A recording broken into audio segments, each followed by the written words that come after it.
Donc, j'ai défini précédemment les arrangements avec répétition et sans répétition et aussi les permutations. Et je vais les appliquer maintenant aux tirages successifs avec remise ou sans remise des boules d'une urne ou bien d'un sac. C'est pourquoi j'écris ici modèle d'une urne ou un sac qui contient soit des boules, soit des jetons, soit des pions. Une urne contient une boule. Lorsqu'on tire P boules l'une après l'autre et sans remise, c'est-à-dire la boule tirée doit être à l'extérieur de l'urne avant de tirer la boule suivante. On dit dans ce cas-là qu'on est dans le cas de tirage successif sans remise. Par exemple, si je veux tirer deux boules successivement et sans remise de l'urne, c'est-à-dire successive, ça veut dire l'une après l'autre, je tire la première, je note sa couleur, je ne la remets pas, je la laisse à l'extérieur de l'urne, et je tire une deuxième bien sûr de l'urne. Et une fois j'obtiens deux boules, il faut les remettre bien sûr dans l'urne pour avoir un autre résultat. Je prends un exemple. Une urne contient 6 boules rouges et 3 boules vertes. C'est ce cas, c'est un sac ou bien une boîte ou bien une urne. Donc, et je dispose bien sûr ici, je peux les schématiser de cette manière ou bien je peux mettre comme ça. Bien sûr, il y a 6 rouges et 3 vertes.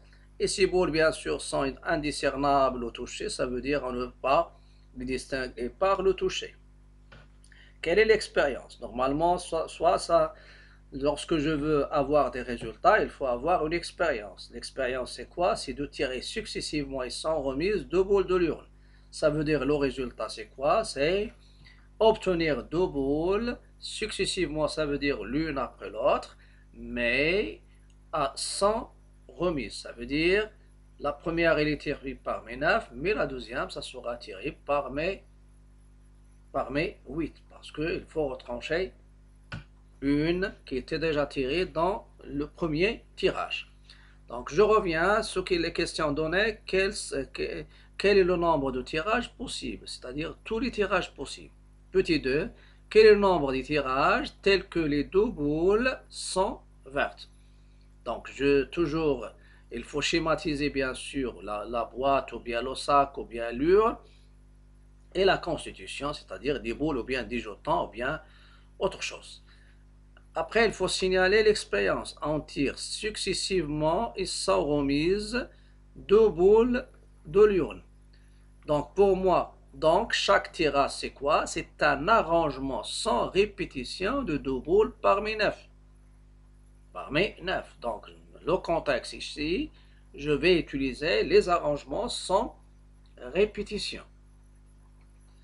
C'est-à-dire, je vais utiliser les ANP. N'oubliez pas qu'on peut utiliser aussi le principe, c'est-à-dire le théorème fondamental du dénombrement. Donc, chaque tirage, c'est quoi? C'est un arrangement sans répétition de deux boules parmi 9. Ça, c'est aussi intéressant. Chaque tirage, c'est un arrangement sans répétition de quoi? De deux boules parmi 9. Et ça me donne une idée sur le nombre total, ou bien le nombre de tirages possibles est égal au nombre d'arrangements sans répétition de deux boules parmi 9.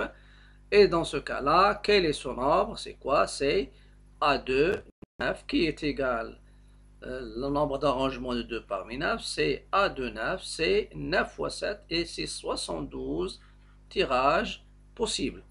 Pourquoi 72? Parce que si vous avez deux boules, la première et la deuxième, donc la première elle est tirée parmi 9, donc il y a 9 possibilités pour tirer la première, et il y a 8 possibilités pour tirer la deuxième. S'il y a troisième, ça sera parmi 7. Il y a 7 possibilités d'après théorème bien sûr fondamental de dénombrement. Le nombre de tirages possibles, ça sera 8 fois 9 qui est égal à 72. Je passe maintenant, ça c'est toutes les possibilités. Et on verra en probabilité, toutes les possibilités, ça donne tous les résultats qui forment ce qu'on appelle l'univers et on va donner à l'univers bien sûr une notation qui est oméga et le nombre d'éléments ça sera bien sûr toutes les possibilités, c'est-à-dire tous les résultats possibles. Il y a 72 tirages possibles. Mais parmi ces tirages, normalement, on peut avoir les tirages formés par les boules vertes. Donc, c'est la question petit 2. Le nombre de tirages, bien sûr, toujours, je dis possible,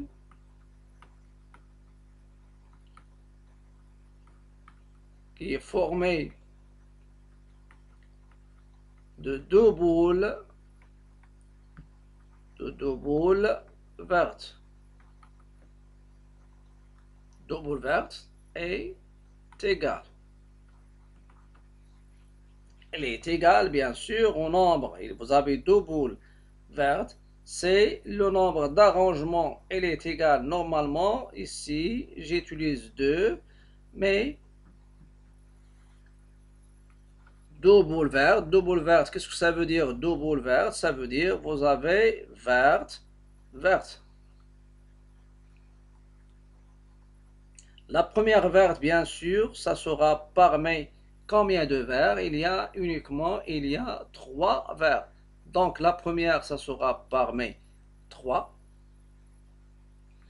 Et la deuxième, puisque le tirage, la première, elle est tirée, donc il a 3 possibilités. Et on ne peut pas remettre, bien sûr, parce que le tirage il est sans remise. Donc la deuxième, ça sera parmi les deux qui restent. Et ça sera, en général, c'est sur le nombre d'arrangements de 2 parmi 3. 3 fois 2, il est égal à 6. Tirage.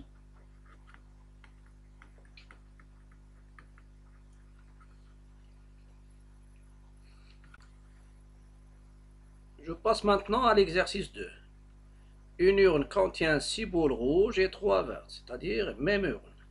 On tire 2 boules de l'urne l'une après l'autre et avec remise. Donc 2 boules, 2 boules de l'urne l'une après l'autre et avec remise. C'est-à-dire la boule tirée doit être remettre à l'urne avant de tirer la boule suivante. On dit dans ce cas-là, c'est le tirage successif avec remise. C'est un tirage successif avec remise. Voilà. Et dans ce cas-là, le tirage, c'est un tirage successif avec remise de 2 boules de l'urne. Ça veut dire, avec remise, je tire la première, je note sa couleur, je la remets dans la boule et je tire une deuxième. Ça veut dire une boule, il peut être tiré.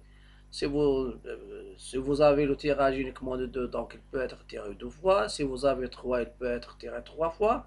Donc, le contenu de l'urne ne change pas. On vous demande quel est le nombre de tirages possibles, c'est-à-dire tous les tirages possibles, tous les résultats possibles. Quel est le nombre de tirages tel que la première boule tirée est rouge et la deuxième est verte. Voilà l'urne, voilà constitution de l'urne. Vous avez normalement 6 boules rouges et vous avez normalement les vertes, vous avez 3 vertes. Donc, on tire successivement et avec remise 2 boules de l'urne. 2 boules de l'urne.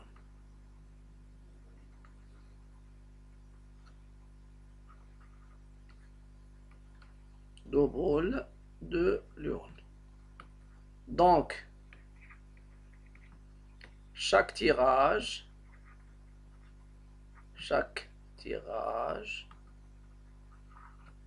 est un arrangement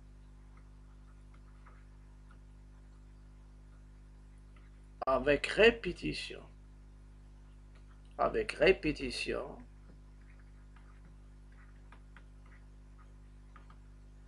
de 2 boules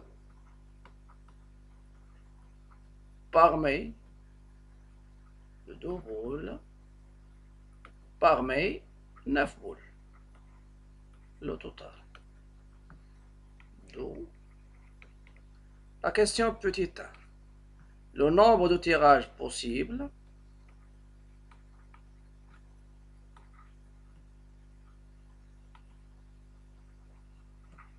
Tirage possible est égal au nombre. Il est égal au nombre d'arrangements sans répétition. Le nombre de tirages possibles est égal à 9 fois 9, qui est égal à 9 au carré, c'est 81 tirages possibles. Voilà. Donc j'en note ici, chaque tirage est un arrangement, donc on tire successivement et avec remise. Donc c'est un arrangement avec possibilité de répétition de 2 parmi 9. Et le nombre total de tirages possibles, il est égal à 9 au carré, c'est 81. Si je reviens au cas de, donc vous avez, comme d'habitude, on va tirer 2 boules successivement. Donc la première boule, ça sera, on a 9 manières de tirer la première boule. Et puisque la boule tirée dans le premier cas, elle est tirée parmi 9, et je la remets dans l'urne avant d'effectuer le deuxième tirage. Donc la deuxième, ça sera parmi 9. Et d'après le théorème fondamental du dénombrement, le nombre de tirages possibles, c'est 9 fois 9, qui est égal à 81. Donc, pour ce résultat, cette expérience aléatoire, il y a normalement 9, 81 résultats possibles et on verra dans la probabilité ce 81, ça va représenter le cardinal de l'univers, c'est-à-dire le cardinal de oméga. Cardinal de oméga, c'est-à-dire toutes les possibilités. Après, quel est le nombre de tirages tel que la première boule tirée est rouge et la deuxième est verte. Voilà, ça c'est la deuxième question. Le nombre de tirages je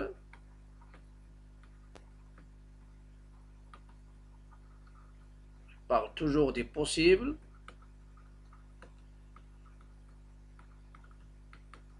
Tel que la première boule tirée, je vais voir est-ce que la première ça sera rouge et la deuxième verte. Tel que la première boule tirée est rouge et la deuxième ça sera verte.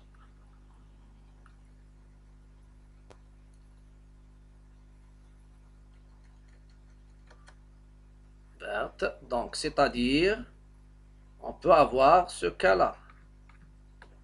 Ça veut dire la première elle est rouge et la deuxième elle est verte.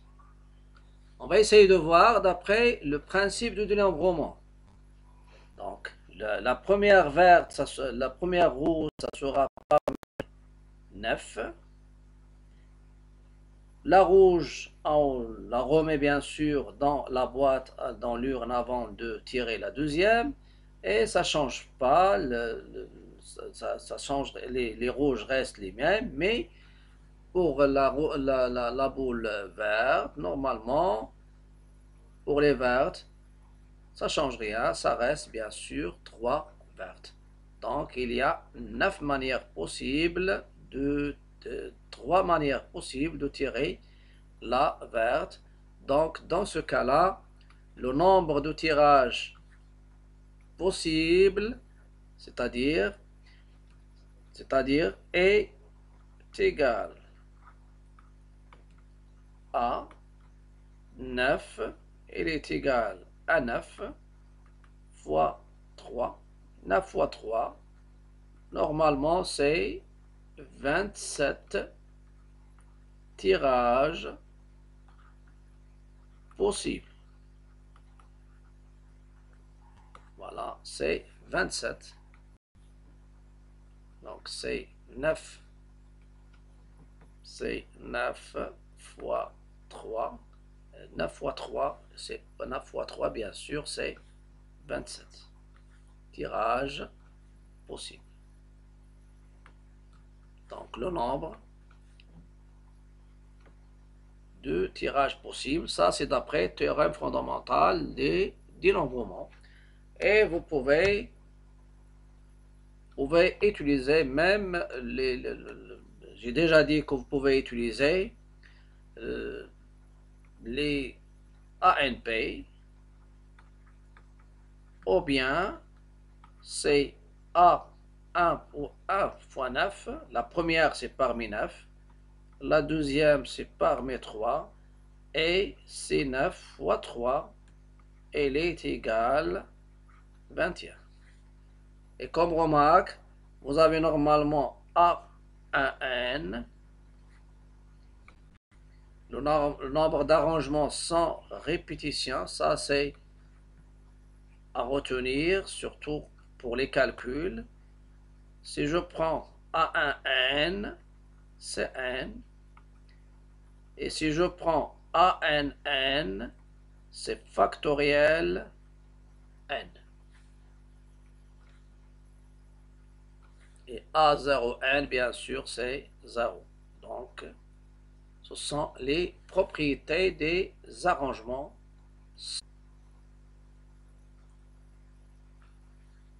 Avant de vous quitter, normalement, il y a une petite chose. J'ai déjà signalé ici dans Ou bien. Je suis dans le cas de tirage successif avec remise. Donc, en général, c'est N le nombre de boules à la puissance, le nombre de tirages. Ici, c'est pas à 1 9. Les arrangements, on l'utilise dans le cas des arrangements sans répétition. C'est-à-dire dans le tirage successif sans remise. Donc dans ce cas-là, c'est pas la peine d'utiliser ces deuxièmes parce que ça concerne l'exercice A ici. Pourquoi donc je vais les effacer, c'est pas la peine de les utiliser dans l'exercice 2, les arrangements. Dans l'exercice 2, on utilise les puissances ou bien le théorème fondamental de dénombrement. Et à bientôt.